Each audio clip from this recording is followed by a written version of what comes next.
Lovely. And we're live. So welcome everyone to another Tableau football user group. Again, there's been a delay to the normal scheduling, but that's because we realized everyone's kind of getting fed up with webinars and then being on demand. So what we wanted to do is we're really just going to break this out. We may make it once every 6 months. We might make it once every 4 months. It's not going to be a rigid structure, but we want to make sure that these are still fun to watch and aren't becoming tedious in any way. And as such, in keeping things new and fresh, I wanted to introduce you to our latest leader of the football user group, Ollie. So Ollie, I'll pass over to you to introduce yourself. Thank you. Happy to be here, and also happy to be now the part of the board or the leaders of the football user group. So for my person, I've been with Tableau now over 7 years. Why Oscar asked me is actually that picture I will show you now, because I played football in my youth, and I realized when I was 21, I was not, well, the talent has left me out, right? So I turned into data, and actually my goal for my life to touch the World Football Cup once. I realized that dream, but not while I'm playing football, but just by turning into data and attending a hackathon from the German football group. So that is actually a picture, and it combines actually my passion and my work. It's data and the football cup. So that for my part, I live in Germany. I work with some of the German Bundesliga clubs together to become or to turn into a data-driven club, for example. And as you know, maybe because Tableau is so easy to use, some of the football clubs in Germany, they are not that financially strong like they are in the Premier League, so they cannot afford some data analysts or many data analysts, so they turn into Tableau. We're using Tableau to get some insights from data as well. Lovely, thank you, Fowley. And also Star Wars. Let's get Star Wars. Correct. So how do I get here now my things back? Just down at the bottom, it'll allow you to stop sharing screen. Where is it? Let's have a look. I do not find it. Second screen. Oh, thank you. Cool. And on that, Eva. Okay. Yeah, over to Eva. Thank you. Hello, everyone. My name is Eva Murray. I'm a Snowflake and have been co-hosting this football Tableau user group since it started. And I don't have a history in football. Being German is probably the closest it gets to it. But I love seeing all the behind the scenes stuff, the data side of football, and have gotten more and more into watching Premier League as well, following kind of various clubs. I haven't set my heart on just one, and it's always great to hear the stories that come out of these user groups and seeing what people present, the great things they do with football. And I had the honor to work with a few clubs and sporting organizations over the last few years, and it's really cool what's going on there. And I think there's plenty of room to do more, and I love to be involved, and that's why I'm here. So with that, back to you, Oscar. Brilliant. And on that note of a club with a close place to my heart is Fulham. I'm a Fulham fan. So it gives me great honour and pride, actually, words I would never normally use if it wasn't Fulham, to introduce Julio from Fulham. And he's going to be talking today around data densification. And really, as many times as I did practice that, I'm going to pass the rest over to him to tell you about himself. So enjoy, everyone. All right, everyone. My name is Julio. Nice to meet you. I started my role with Fulham 3 months ago as their new data scientist. I work mostly all the academy data that we have at the club. We have a lot of tracking data and things like that, just like any other professional football club. Different range of data providers and capture services as well. So there's a big need for someone to actually organize things and give insights. My journey has been really interesting as a data scientist. I didn't become a data scientist or use any kind of like data software, things like Tableau or Power BI, for example. I never use it until the first lockdown, actually. Was a football coach until this point, and from there, I just started getting different roles in football, became a scout, and because there was a pandemic, there was not much to do. I started also a master's in still in coaching, but I did have a module at university that was in performance analysis, and then they use more data quantification and all these different things. And if I could show you my first viz of football, it was just the worst stack bar ever with 10 different colors, all of it, that you couldn't get the point of why did I make that. But the feedback really, point me to the direction, okay, how can I be better at presenting data? And then, because I never programmed in my life, I mean, I was always computer savvy, but never went to university in terms of computing engineering or data scientist or something like that related to. So I just really started Googling things and using YouTube as a way to, okay, how can I do this? And at the same time, I was in a role as a performance analyst for a small club, unprofessional one, not professional one. And from there, I set up a performance analysis setup and decided to use also data with video. And it was very time consuming. I had to do all the processes of collecting the data myself. And then I start seeing some of the user groups actually on YouTube, and got some ideas of how to do things like pass graphs and things like that. And yeah, from YouTube, just getting proficient in using Tableau. I'm very, I would say I'm big in terms of trial and error. I would be very frustrated, but it took me a long time. But after a year, I could do a lot of things that I wouldn't imagine being able to do on Tableau. Things for football and just in general as well, because Tableau is a great tool for that.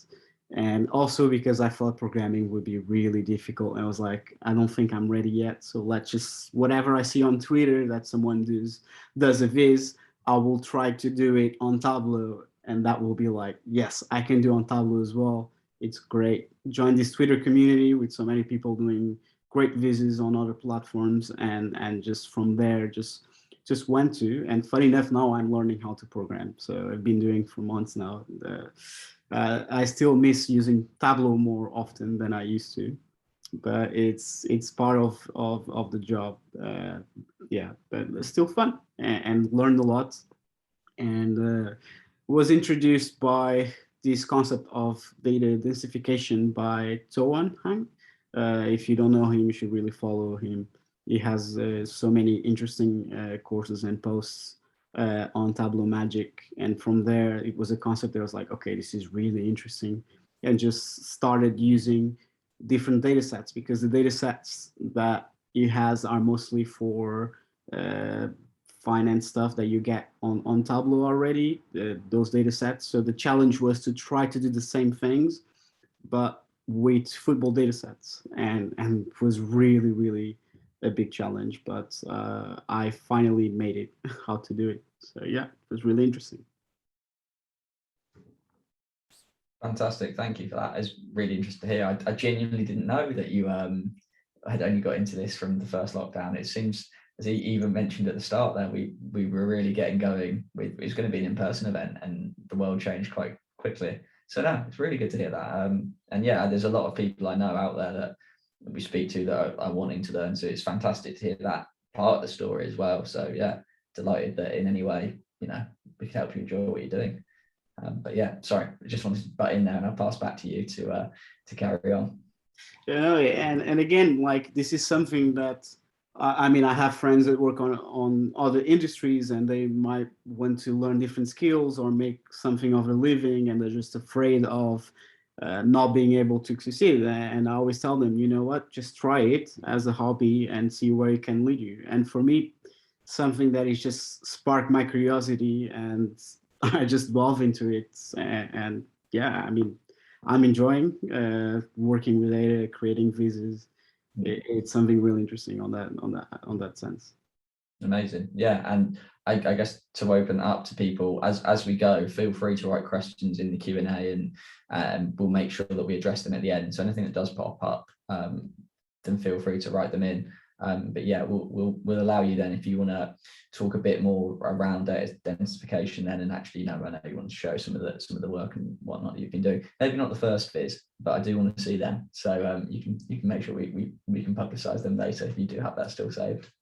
Yeah, well, the concept is really interesting because with Tableau, there's two ways you can densify data. One, by having an Excel spreadsheet, and I'm going to try to just create one really quickly and try to show how you can do that. And another one is with some more complicated functions. And again, for me, coming from a very weak math background and trying to learn all these different things, it was just like, whoa, okay, so I can actually do that. It was kind of a recap of what high school was for me in a lot of things, and it was really fascinating in that sense. I will try to share my screen really quickly, and apologies for a lot of things that I have it here.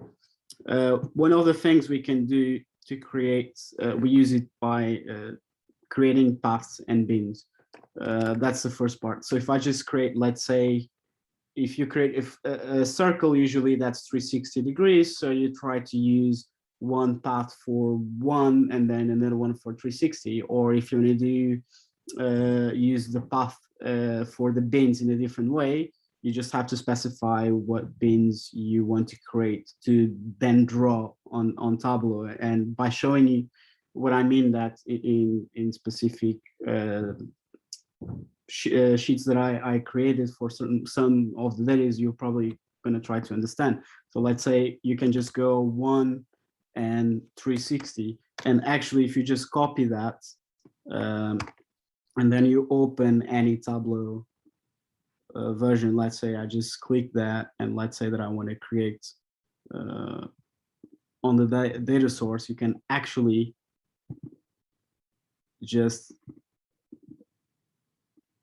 Control V, and then you're going to see that it's going to be clipboard, and this is, and then you can do the joins that you want. But pretty much that's a way to create those to densify that data. Another way to do it, and I'm going to show how it is. Just a second, I have to go there. Is by creating an if and only statement. So if you do that, let's say I'm going to use really quickly,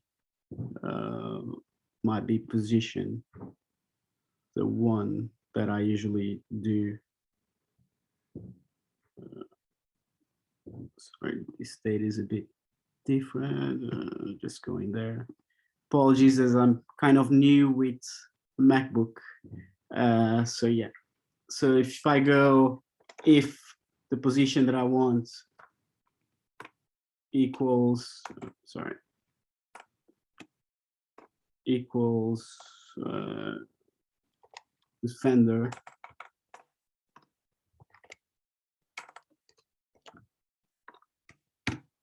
then I want one bin, and I want to go all the way to 360. And then when I have it, this would go, and I will have the path of the 360 bins going from 1 to 360. And it's quite interesting in that aspect. Let me try to open this one, and let me try to remove that and remove that, so you kind of understand that concept. So pretty much what it's doing in this sense, there are several bins when I created this. So that's 1, 2, 3, 4, and 5. So I created 5 bins to generate these segments, and I wanted to place the number in the middle. So I had to find that was the third bin that I wanted to show that with an if function, for example. So that's a way you can actually create those bins. And again, if I look at the path, I created a bin, 6 bins, from the if statement. And it was not easy, obviously, but again, you can use another function that is really important while you're densifying data, which is the index function, because you're indexing at the first every time that you're drawing, and then you can compute those settings while you're plotting. Again, it's really interesting. Yeah, again, I use this for the player in this sense. You can use for position. Let's say you have the data set that comes with Tableau. You can use if order is first class, then you can have the bins that you want, 1 or 6, or 1 or 360, depending what kinds of figure you're trying to actually draw on this sense. And the same thing while you're computing. It's really tricky. For example, for labels, this is how I label that third part. Said if the index is 3, then I want the window max of these percentiles, because these are percentiles in that distribution. Really interesting concepts, which I started using it. Was really, really interesting. Another use, for example, you can create, if you have a really big distribution, you can create Wilkinson plots, also as bee swarms, by creating those bins. And the way that I identified the data was in this sense, just creating bins as well. That's another way to do it. Again, index function is present. I calculated for this specific bin. I create as an integer. I use the fix function for this specific measure, and then divided by a parameter bin, which gives us an interesting way to adjust our sizes. If you look on this, on the bin size, we can adjust it to make it bigger or smaller in terms of the bin. And again, in football, let's say I want to look at how many shot creation actions this player compares to the rest of the distribution. And by using different techniques as highlighting and creating that size, we can change the bins. Let's say I want to go for 3. We can see how nice it goes along. Let's say I want to go for 6. And again, they all have the same number, but I've binned them and identify this, which is a line if you look on the left side.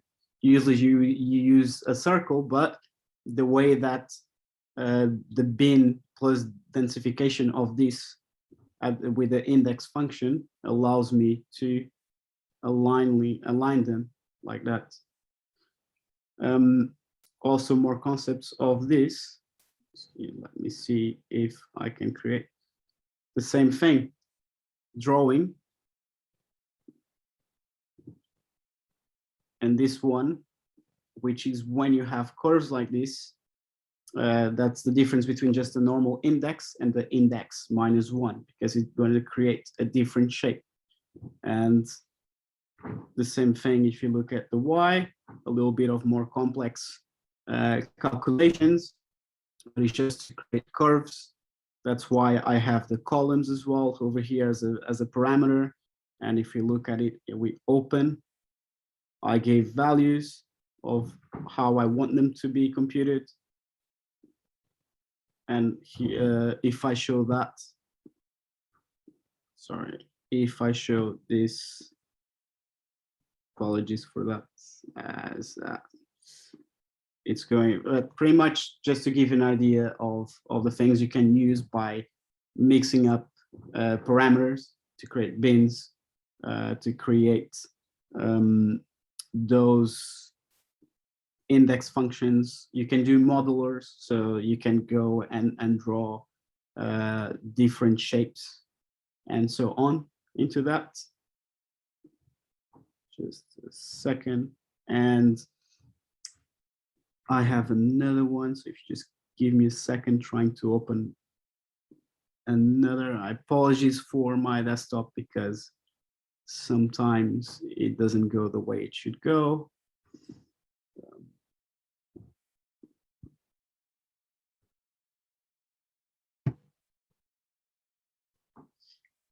But yeah, any questions so far?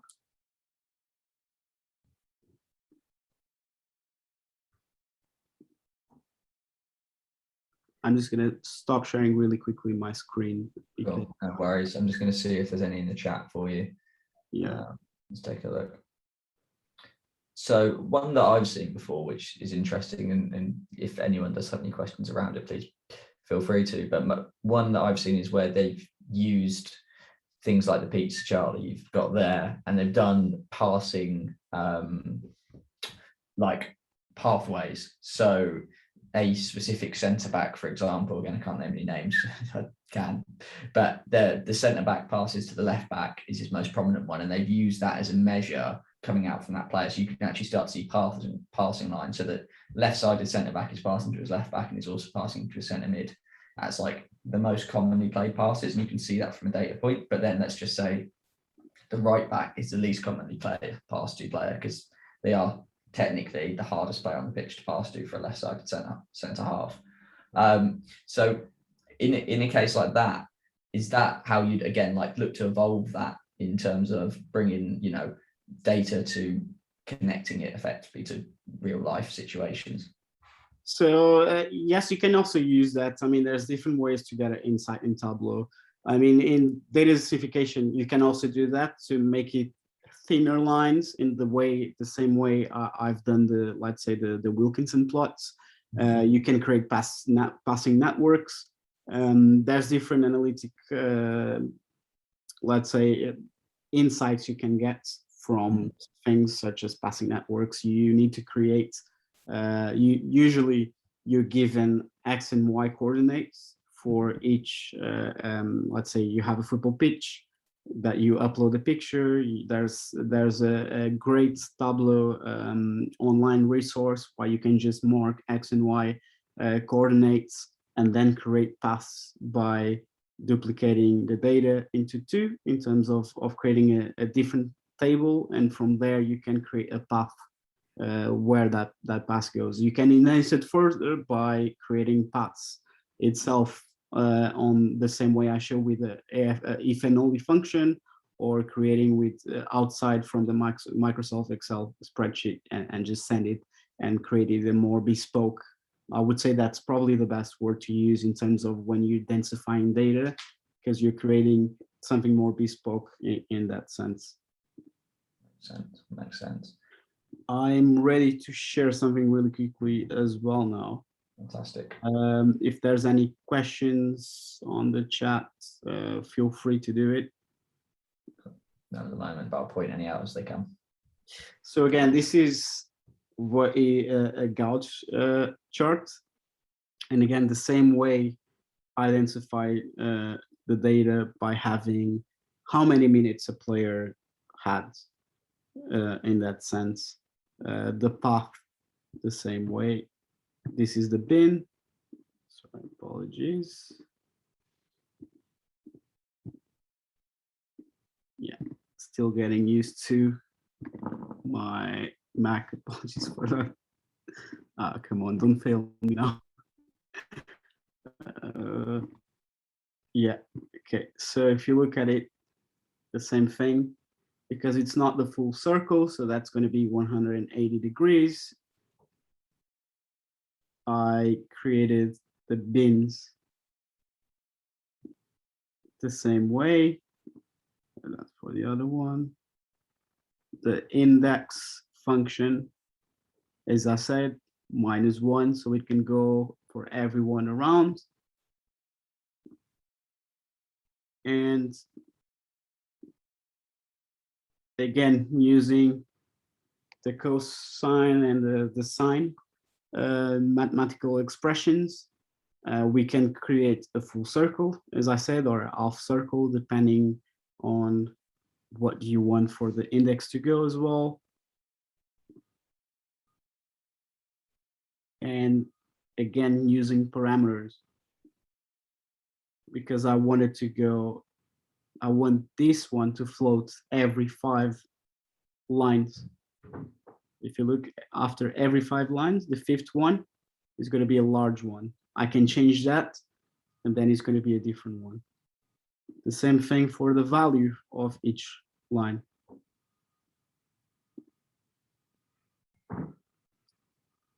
And if we look now, what it's really difficult in these ones, and it took me some time to actually get to this point, was how to actually color these. And I had to use window max computations, going from, okay, if the index is, again, you have to create that, if it's going to be lower than the minutes played, then I want you to give me that 1. And if not, give me that 0, which is the rest, the minutes that this player didn't play, which are the total minutes of the team in that sense. And we can clearly see that, I mean, even if I didn't have the number of minutes played, you can clearly see how many minutes compared to this player had in terms of the full 90 minutes of the club itself. So yeah. And again, another example of the Wilkinson port. And again, if I was to create a dashboard of a player, that's how it would be, how it would fit it. And you have different choices how to do it.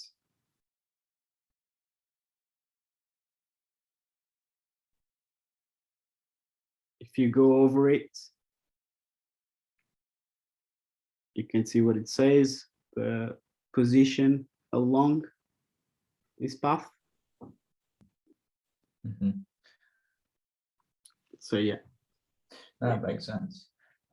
With regarding to the dashboard that we just done, the Locatelli dashboard, one thing that I quite commonly hear is the role of a data scientist and the role of the data team is on how they transfer and explain that information to the people who are less data technical per se. So the analysts obviously are creating the visualizations or understanding the data to build it.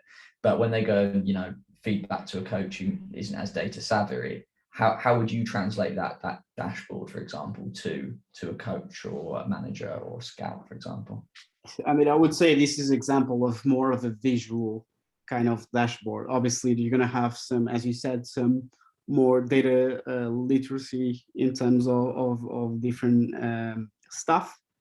They're more advanced than the others. One that I'm working, and again, I will bring actually this one, because it's the perfect example of you'll get with what is a pizza chart, and you have different measures, which if I go into that dashboard, you can see it.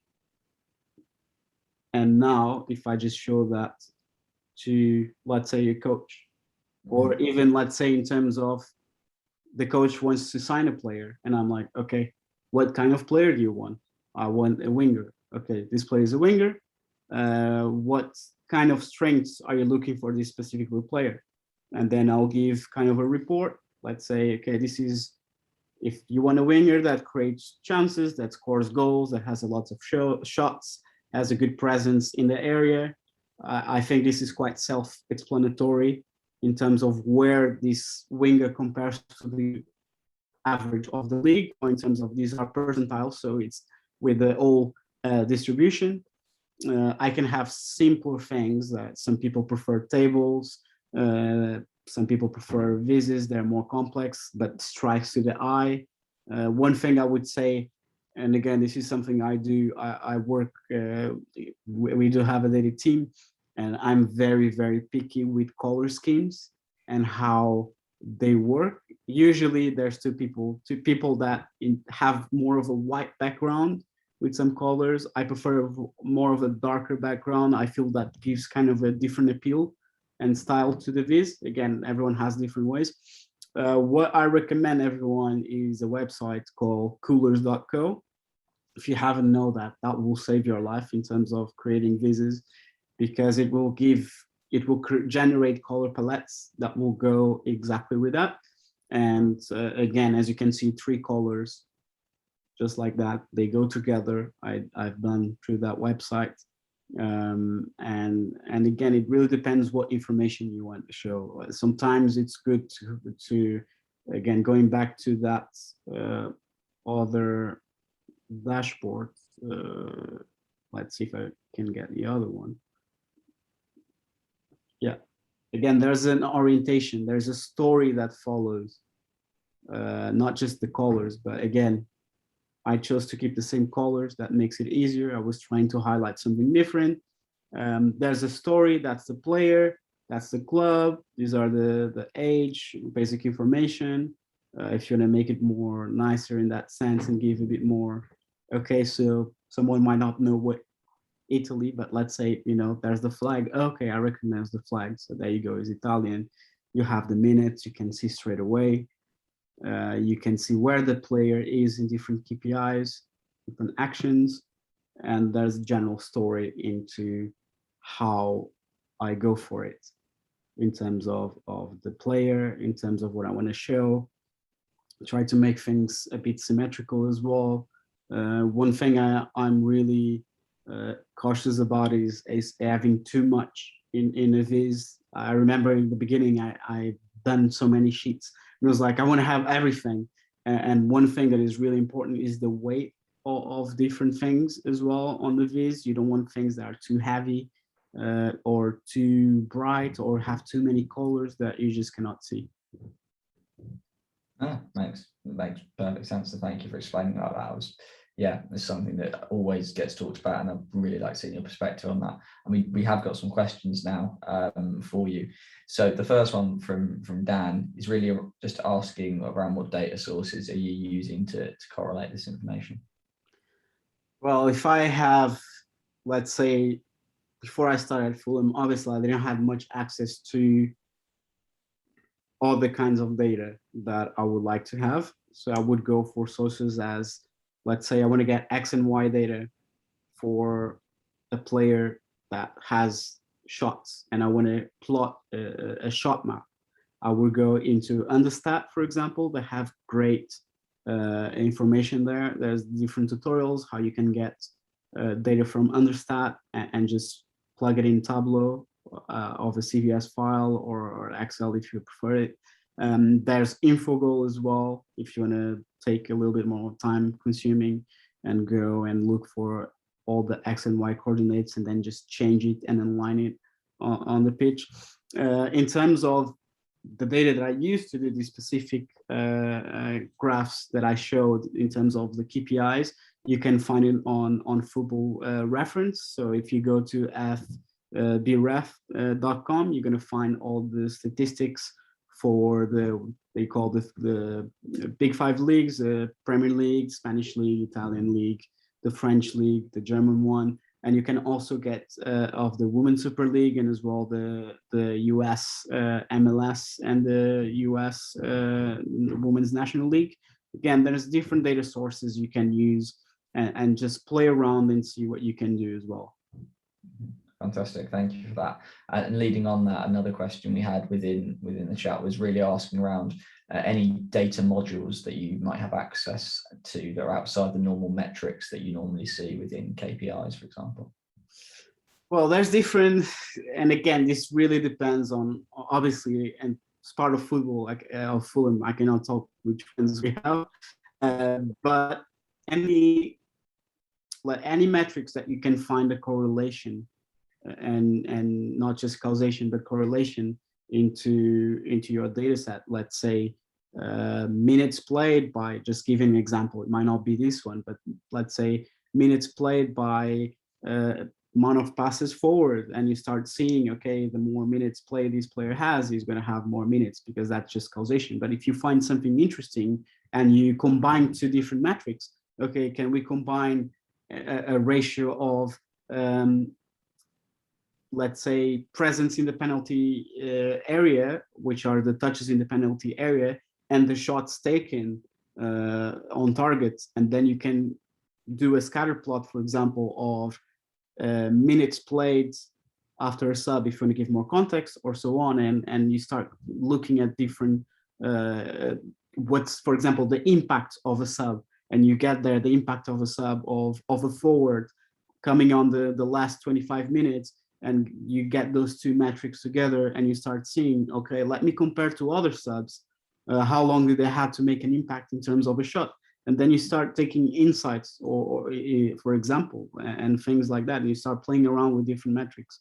There's a lot new metrics like expected G and non-expected G and so on, and you can take some insights, but again, it's really important for you to contextualize those metrics. It's not just to have metrics.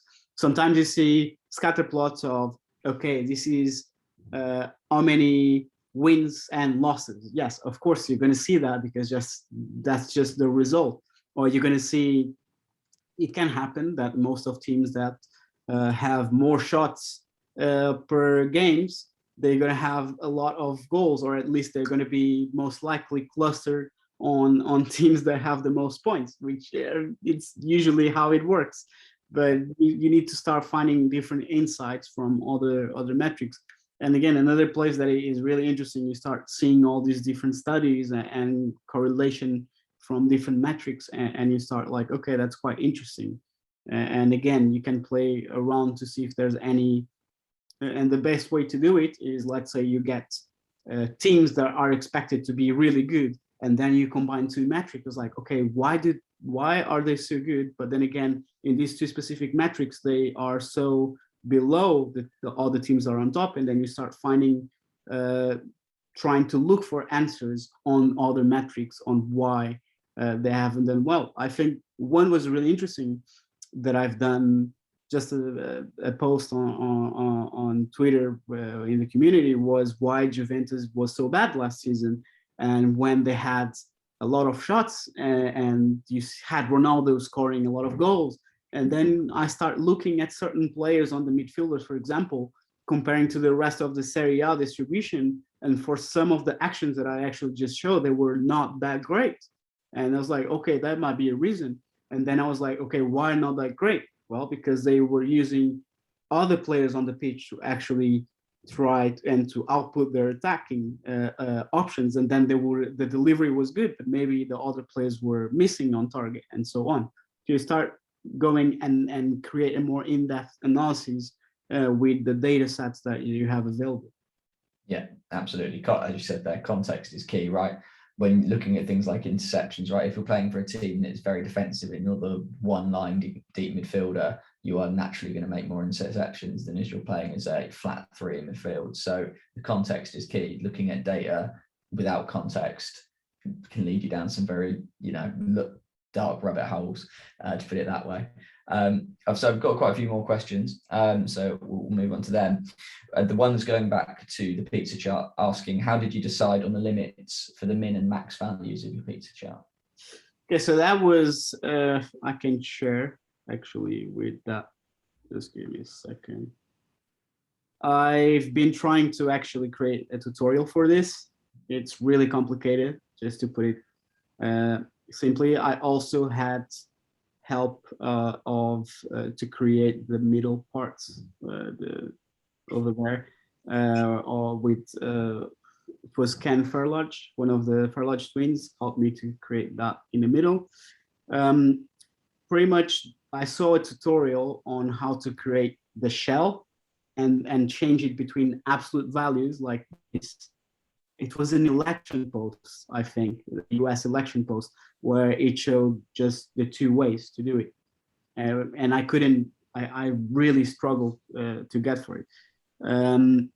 Now, what I've done on this one, so the KPIs that I wanted, I create them as categories. So I was like, okay, the best way to do it, to create, I have one which I actually have the shelf on this, but I think it feels actually nicer to show it this way. But I put them as categories because that was my thought. Okay, then I can change that in the partitions and so on. The same thing as the segments, I called the events that I had in the data. so I can actually use it. So again, if you look at the partitions, these ones are the attacking ones, these ones are the passing, and so on. And from there, I had to, bit by bit, creating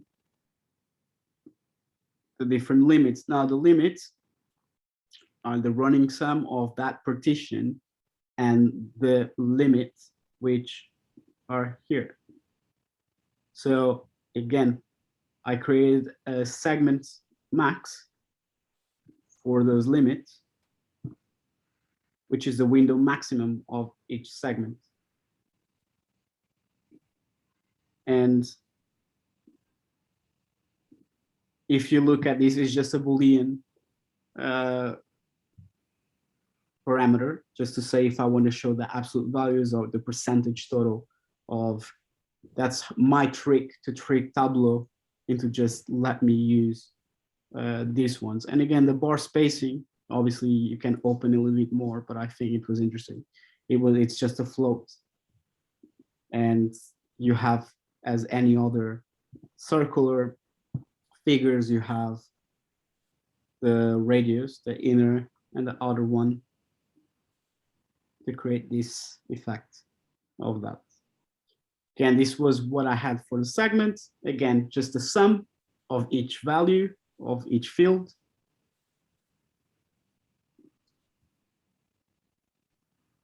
And if you go to the value field, again, using an if statement, I wanted to look at if the maximum path of 1, then 0.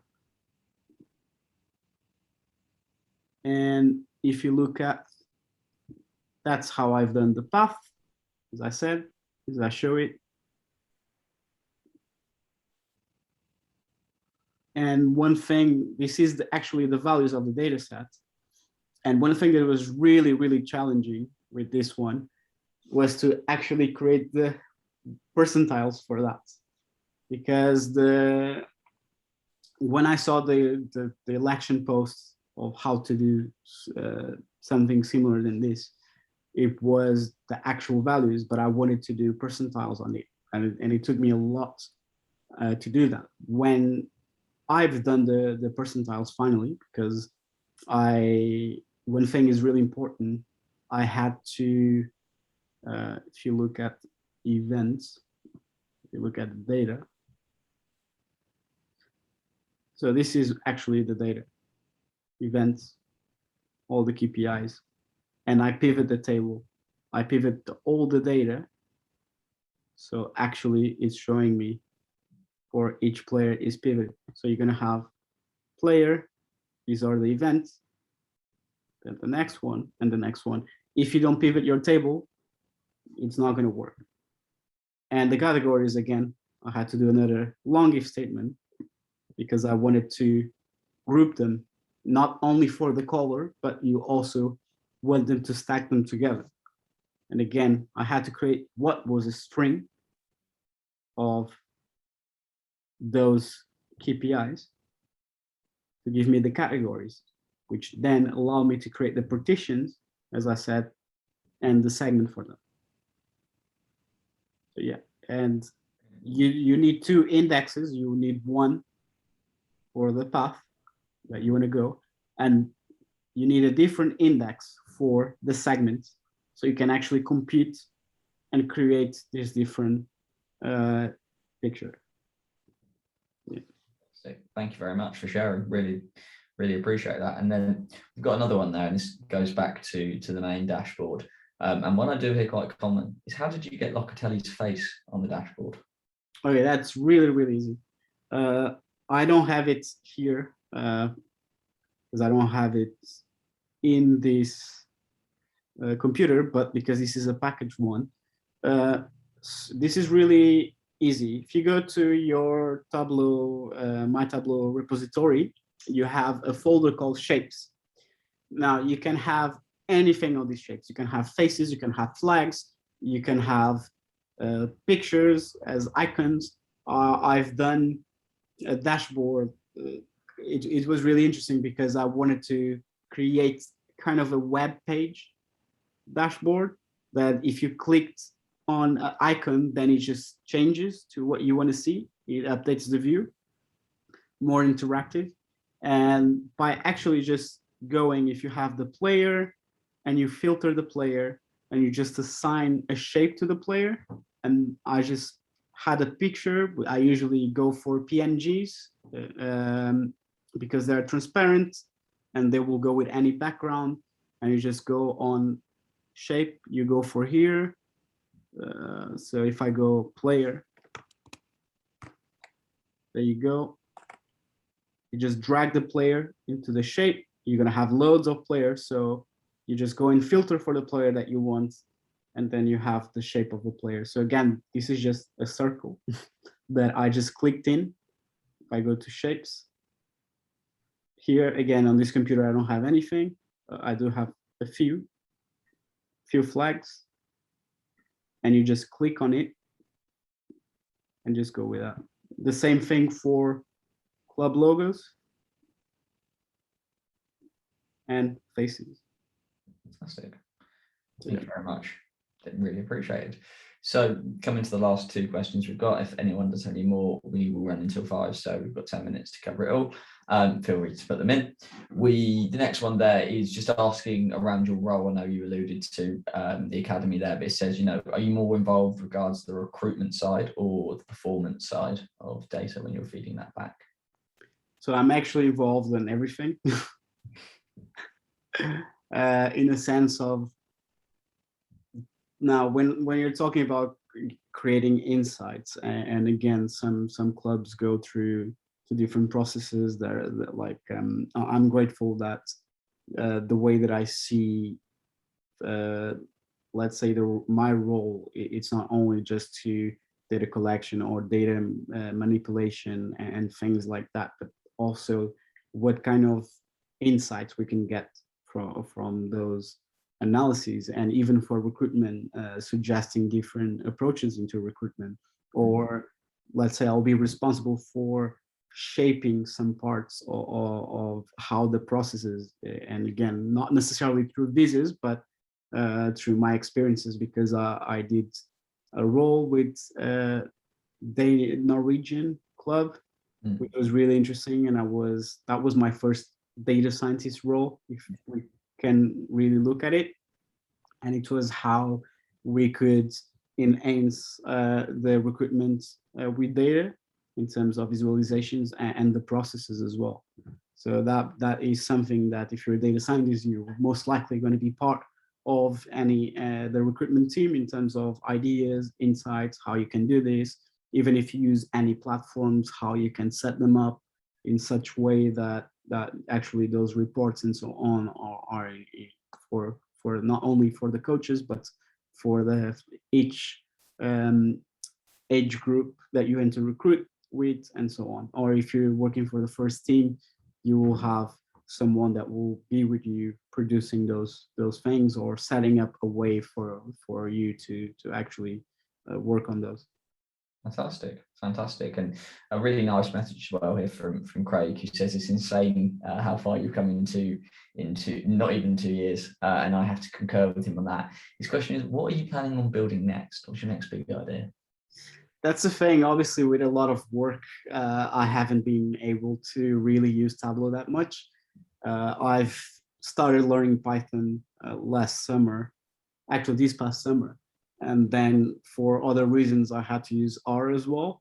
So now I'm developing things, obviously not just for the club, but for myself as well. How to create and automate different things. Like there's loads of tutorials how to create certain charts, but they're still not very automated. And I'm trying to automate them and create more insights as well from them. In the sense of Tableau, I guess what will be a challenge will be create a cluster of passes in Tableau, because that's really difficult to do on Tableau. It's easier, well, it's still very complicated on programming languages like R and Python, but it's very complicated to do on Tableau. You can do passing networks and average positions very easily if you know how to average those and just plot them.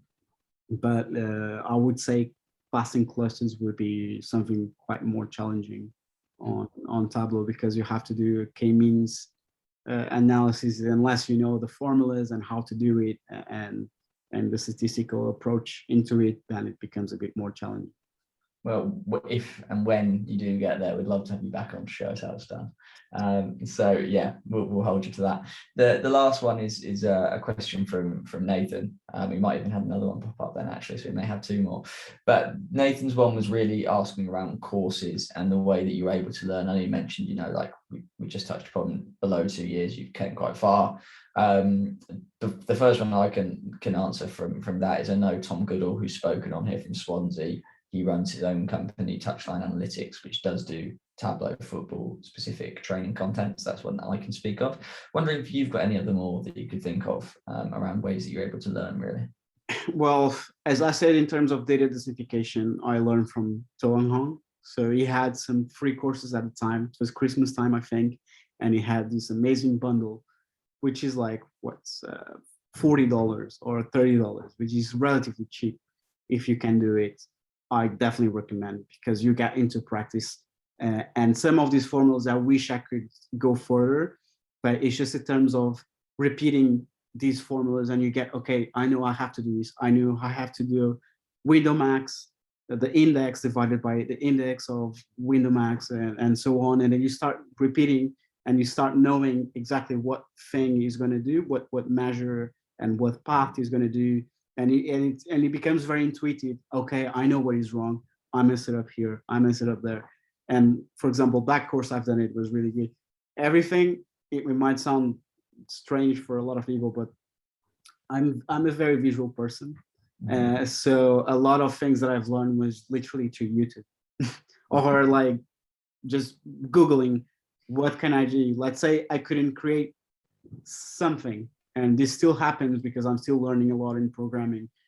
I couldn't learn. So I would go step by step. How can I change this into one step completed? So I can go to the next step and then change the next step and just go for it. So these are, I would say, with Tom Goodall, because I've seen he had one webinar that I've attended. Usually Training Guru has some courses. I'm not sure if they have in Tableau. But the To Hong also has really good ones. Yes. Yeah. Nathan just asked if you could repeat the name of the cheap training course you found for $40. If you Google Tableau Magic, you will find it from To Hong. I think I hope I'm pronouncing his name correctly. But yeah, you will see loads of courses, even free ones if you want to practice. And yeah, it's really good. Brilliant. Yeah, no, saying well. He's a Zen master like Eva, so he does know his stuff. So I can imagine it'd be very good. Same with Tom's Touchline Analytics piece. So it's looking like we've just got potentially one more question, really, and it was them asking if you could write down all the different sources and pieces that you'd referenced today. So probably the easiest way to do that is just to ask, as you mentioned, this Twitter community as well. What's the best way for people to follow you on Twitter and social media so they can, you know, engage with you and ask you these questions?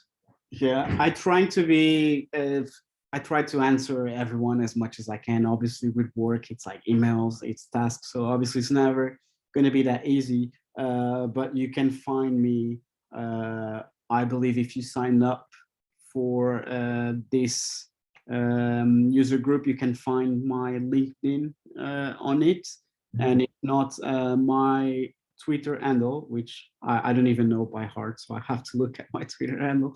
It's Julio, Julio, Costa, which is my last name, Costa -LISB. Then you can start seeing some of the visits that I've liked from other people, some of the visits I created, and you kind of have a feel of the things that I've done if you want to look for some inspiration or targets to where you want to, okay, this is the viz that I really want to do on Tableau, how can I do it? And if you look at it on my page, I don't think I've done anything apart from being on Tableau. Like everything that I've done on my Twitter handle is literally through my to Tableau. So yeah. Brilliant.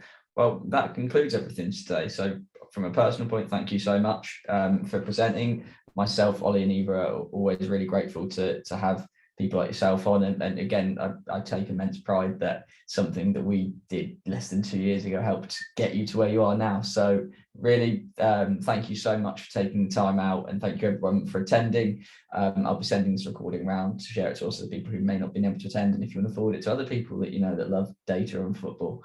And I guess on the final note, a really, really, really good luck on Wednesday, because I want us to beat Swansea.